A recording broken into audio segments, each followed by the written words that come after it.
like I'm king of it. The first time I go do a gig in Iraq, they fly me and my manager in a passenger plane into Kuwait. Now, it turns out that Kuwait is a regular country that anyone can visit. Then, a military truck gets me and my manager and drives us over the border into Iraq and drops us off. And we're standing in the middle of the desert of a war-torn country. We can't see anything on the horizon. And I turn to my manager and go, "Good booking, fuckface."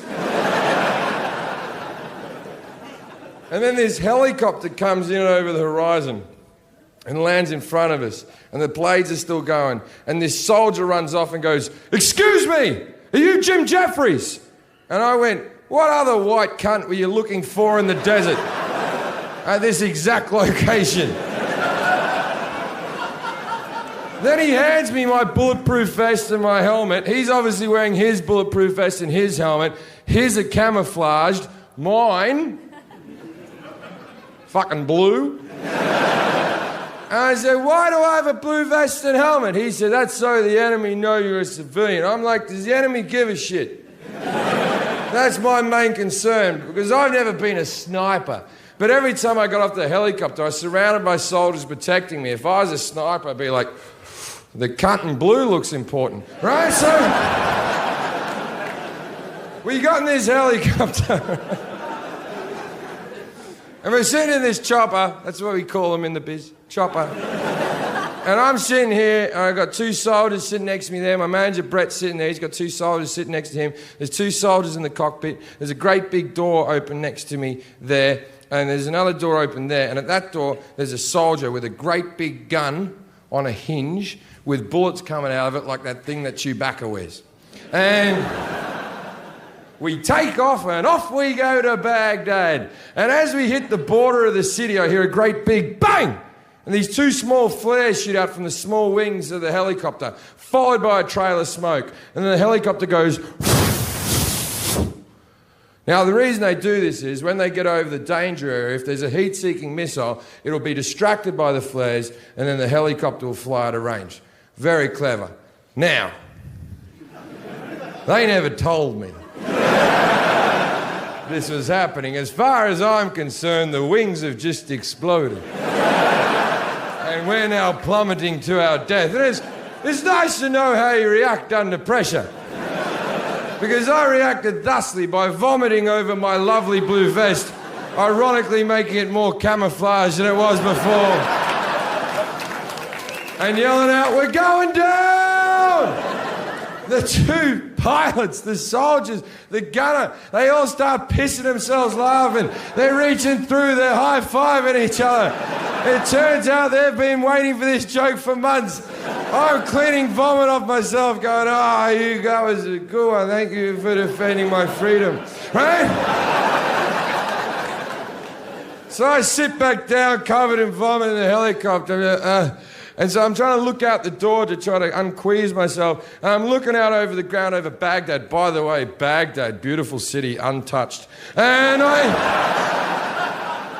look out on the ground and I see a little Arab fella with a handgun shooting up at the helicopter. Just once again, I freak out. "We're being fired on!" The gunner now is laughing so fucking hard. He's laughing even harder than he's before. He's laughing so hard he's killed over. The gun's just dangling out in a hinge. And I'm like, "What's your fucking problem, man?" And he's like, "Jim, you're gonna have to calm down, mate. We're in a military helicopter with a bulletproof bottom. That's a handgun. We're so high up the bullets can't even reach us. They just sort of go..." And then I jokingly said, "I bet our bullets can reach him." And he went, "Oh, yeah."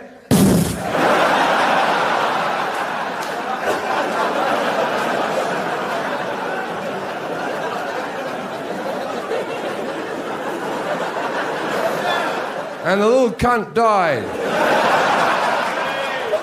And I was like...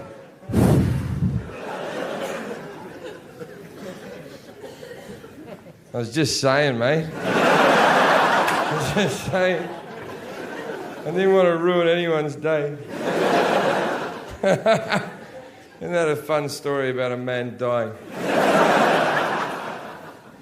It's funny though, but I tell you what, I've seen all different cultures, different societies, and I know who the biggest on earth are.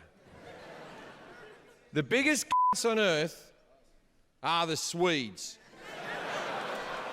Swedish people are the worst people on earth. If there's any Swedish people in the room, know that you're not welcome here.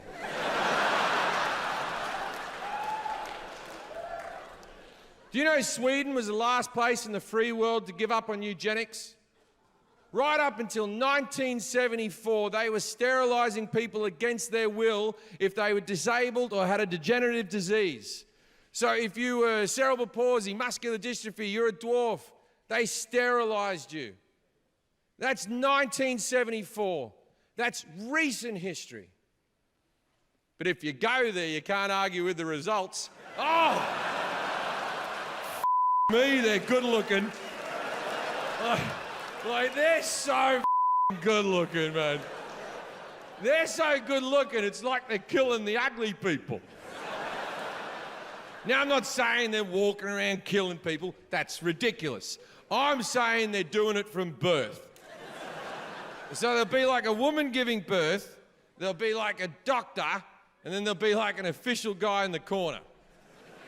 And the doctor pulls the baby out and goes,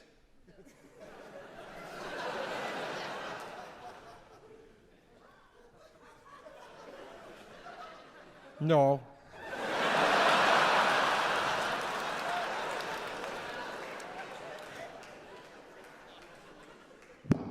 Right?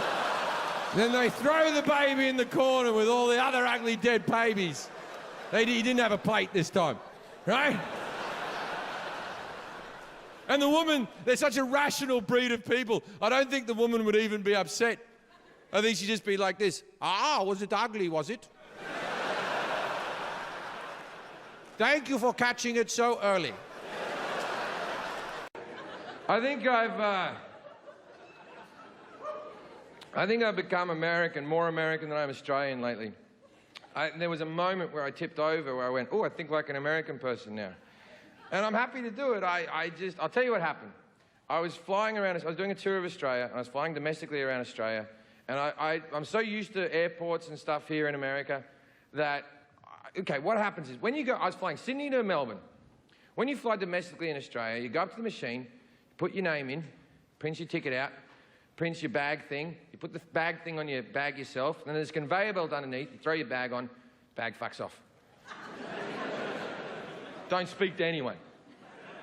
Then I go up to the gate bit and the lady's going, tickets please, and I'm holding my ID out like a fucking simpleton.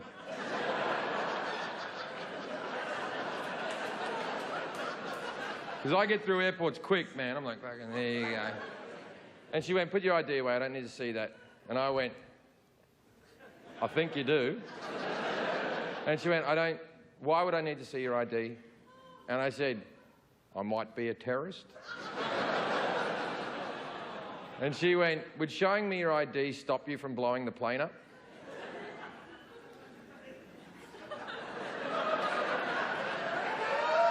No, I'd probably still blow the plane up, you know. So then I get up to the TSA conveyor belt thing, and I'm so good at the airports, I'm already taking my shoes off as I'm walking, right? And all the Australians behind me assume that I'm American, and they're losing their fucking shit. They're like, oh, for fuck's sake, one of these cunts, eh? And the TSA guy goes, hey, mate, what are you taking your shoes off for? And I went, I don't know!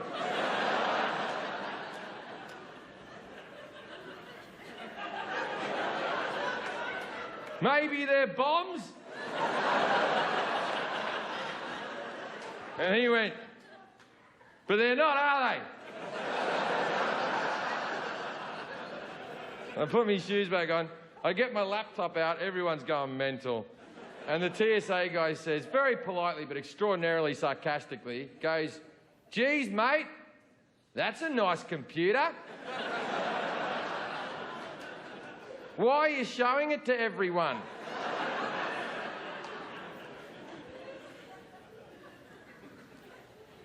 It might also be a bomb. And then the guy said the most Australian thing I've ever heard come out of anyone's mouth ever. He went, "Oh, come on, mate. You wouldn't have 2 bombs."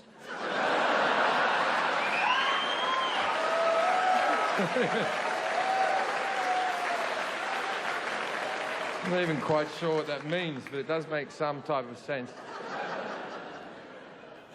They cry when they're happy, they cry when they're sad. You don't know what fucking cry. And you ever tried fighting with a pregnant person in a public place? Doesn't matter how right you are. Me and Kate, she was 7 months pregnant. We were walking around the supermarket, right? Walking around. And I got some Cocoa Pops to put in the trolley. Now, you call them Cocoa Krispies in this country. How different our cultures are. And I put the Cocoa Pops in the shopping cart, trolley, and Kate picked them up and put them back on the shelf. It was very confusing because I'd never seen Cocoa Pops go in the opposite direction. And my brain skipped a bit and I went, "Ah."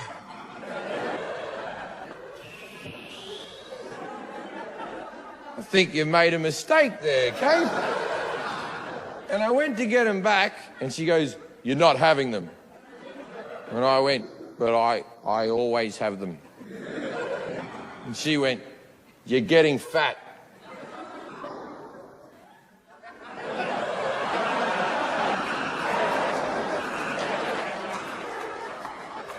So I did my drop the mic moment. I picked up the Cocoa Pops and went.